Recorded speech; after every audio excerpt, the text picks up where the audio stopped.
All right, Times Now has accessed the FIR details in the case after the father and grandfather were arrested. We've accessed the details of the FIR where IPC sections 342, 365, 368 and 506 have also been invoked. So stringent sections of the IPC also being invoked in the case. Details of the FIR have been accessed in which the father as well as the grandfather have also been named. So they are the main accused in the case. This is in relation to, remember, the destruction of evidence as the family members tried to pin the blame on the driver.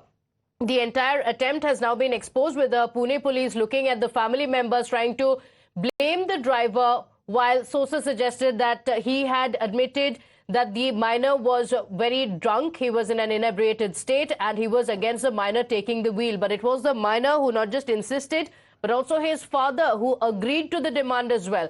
Now, Times Now has accessed the details of the FIR being registered against the accused in the case, the father as well as the grandfather.